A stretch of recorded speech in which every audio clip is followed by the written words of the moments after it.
is that his name? Sajid Khan, Javed Yes, Khan. I'm mentioning a Bollywood star. Javed Khan, he basically even said that, like the Switzerland system, we are going to close down police stations, and in certain boroughs or like specific, like, so let's say you have the Ealing borough, you have the Hounslow and Brentside, that area. Oh my god, sorry. I was just trying to no, I'm fine. I was just laughing. I was listening to what you were saying, right? But then I was trying to skip ahead so I wasn't kind of behind. I could just go straight into it. But then as I read it, I was just like, what? What did you read? Basically, this article just gets even worse. It just says...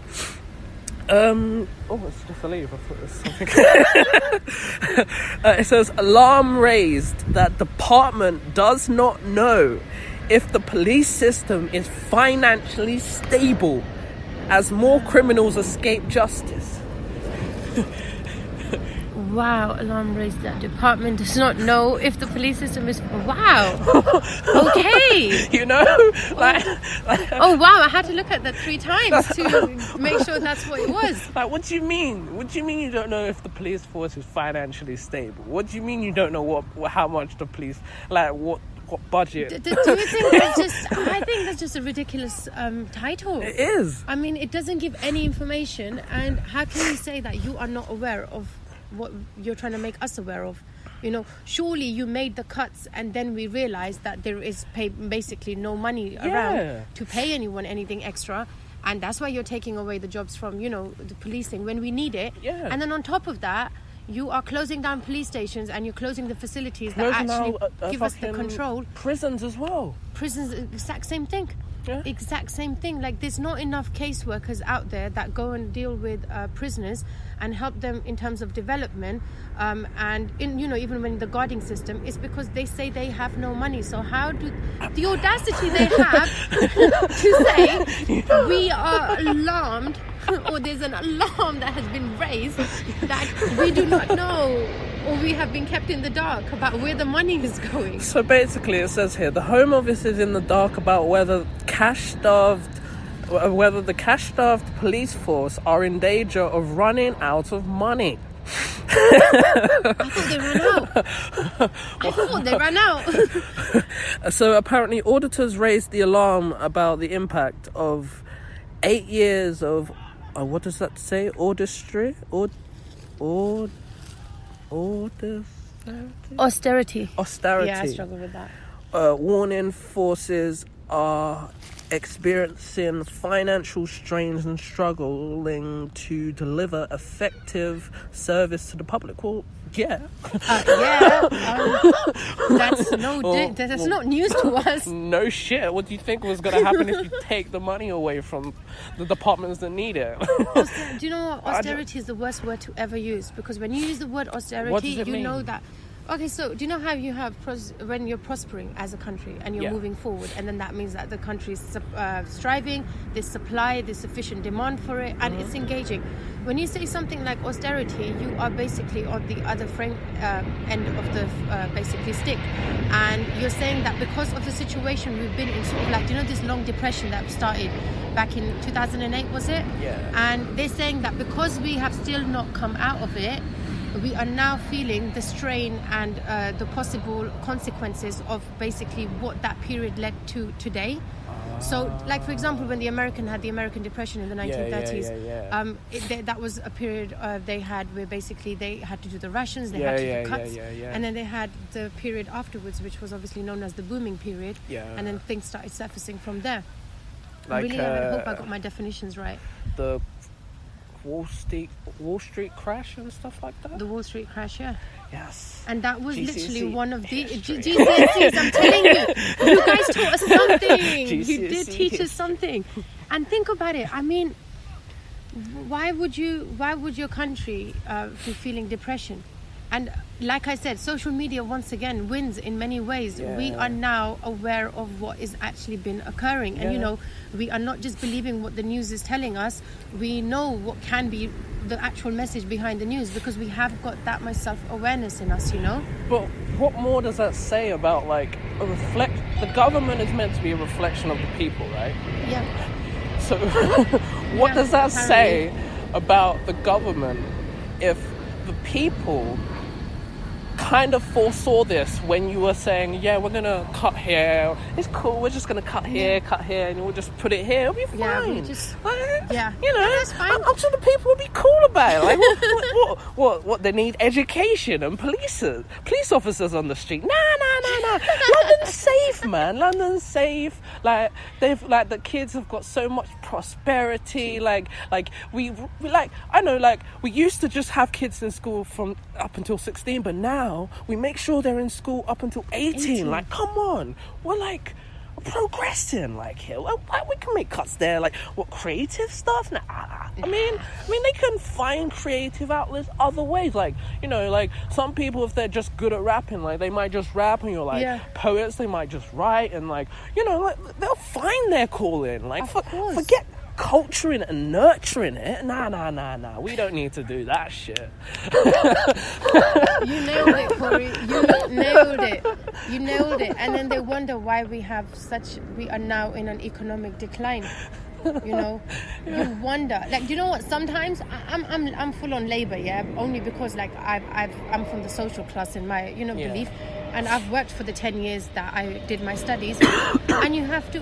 That is literally exactly what's happening. You call us. You pushed us into this medium where from 2008 till now we had to face all these struggles because of all the changes you guys made.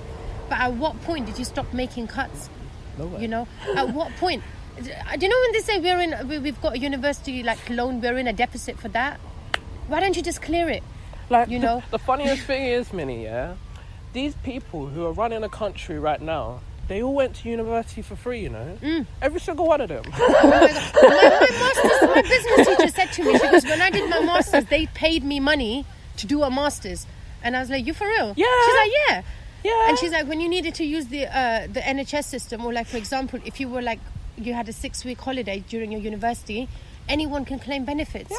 And now a couple of years ago, they got rid of that system as well, that in between you're working and like leaving university, or like that 6-month holiday period, 6 weeks, you can't basically apply for anything, because that's part of the sort of cuts that they're making. But what are people supposed to do in that time? Like, did you know that if you go to university and you get a degree, and then you go to the job centre to try and get a job, you cannot apply for an apprenticeship because you have a degree? Yeah.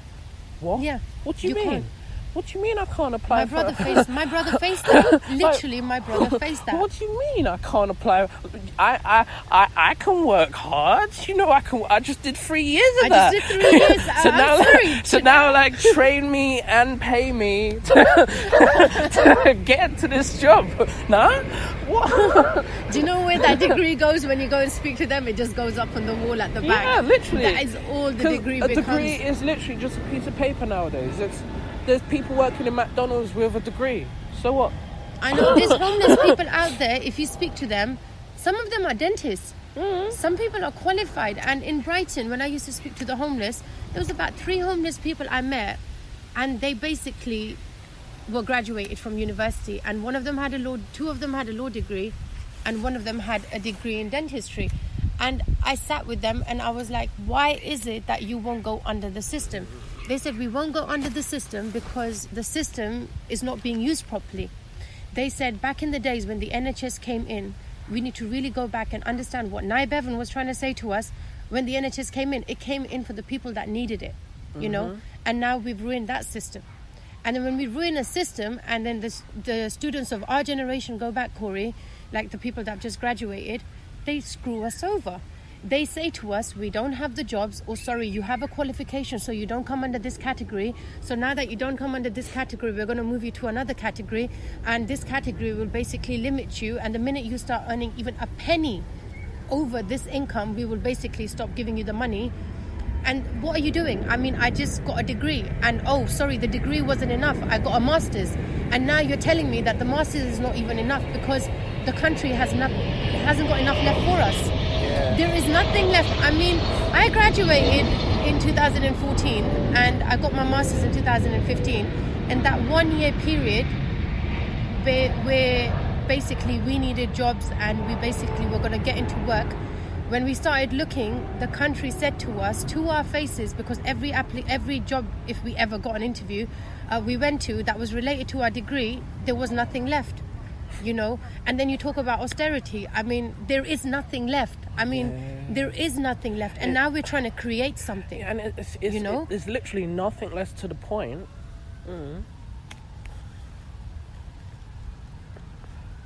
Where I'm from here. I was born and raised in London, but I can't afford to buy a house in London. I don't think you're ever going to be able to. Maybe, man. Nah, I can shoot for the stars. According to the news. Like, literally, people, like, it's funny how, like, if my parents would say to me, when they were my age, they were looking at buying a house and, like, put into a mortgage and da-da-da. We can't even imagine that nowadays. Like, we go out and we look to rent because renting is the currency nowadays in the living arrangement. Pretty much, yeah. That is the currency that we run by today. Yeah, because all these landlords are buying up houses, turning them into flats and renting them out. Yeah. Making more money. I would do the same, not gonna lie. Because, I mean, the money you can pay off your own mortgage and the mortgage on that house just by them renting it out. I only know this because I work in property. Yeah. I look at it, but the market is absolutely crazy. Like, literally, I showed a house in it was about 5 seconds away from Shoreditch High Street Station. Yeah. It was £950,000 Fuck my life. for a 2-bedroom flat in a new build. What was the down payment? Tell me what the down payment was for a single person to actually go for something like that. I don't look at that. That's the thing. Like, the down payment is so ridiculous that you just can't afford it. Who was it the other day? Russell Brand. Not Russell Brand. Who's that guy? Russell Howard. Yeah. He says on his show, he said a couple of weeks, or I think about a few months ago, he said for the next 50 years, the statistics that have come out basically after the budget was done proves that our generation that is sort of supposed to climb the housing ladder will not be able to mortgage a house. And on top of that, our parents are probably still paying off their mortgage. And we are expecting mortgages to just randomly appear for us, you know. I mean, they've started this recent project, the housing project, which in almost every other, like, within boroughs of their constituencies, they are making houses right now. Yeah, the community housing project. The government just set up, I was talking about it a couple of months ago maybe with Yossi. Yeah. There was, the government set up the community housing fund for anyone who wants to set up a community house. They said the problems before was that they would have to try and get funding or loans so they could get the houses built and stuff like that, but it was hard for them because no one wants to give them money, so the government decided that they're good, because I think there was a community in Yorkshire that kind of their petrol station was going out of business, so all the people in the community helped to keep the petrol station running. And then it was to the point where, like, the reason why it was in the news is because they had a school in one of their towns that has, I think, about 10 pupils left in the school. The school has the capacity for more, but the reason why there's so little children there is because the houses that surround around the school are so high priced that families that would be looking to go to that school can't afford to buy houses near enough to the school to go to the school. And the people that do live in the houses are probably richer people that maybe, or couples or single people that don't have children, or older people that don't have children. And, you know, it affects things, you know. It definitely does. Do you know what? Talking about housing makes me remember the tree. We've spoken about this. I talked about it earlier. Landlords. Yeah. Can I use this word, or do I have to, like, censor it? We'll swear if you want. Yeah, it's basically they're absolute cunts. Oh yeah. I mean, they are wondering why the housing market is so effed up, and they don't understand that landlords are absolute assholes. And it's because they have become so greedy. they took money, and then they didn't do renting the proper way, and they didn't allow the market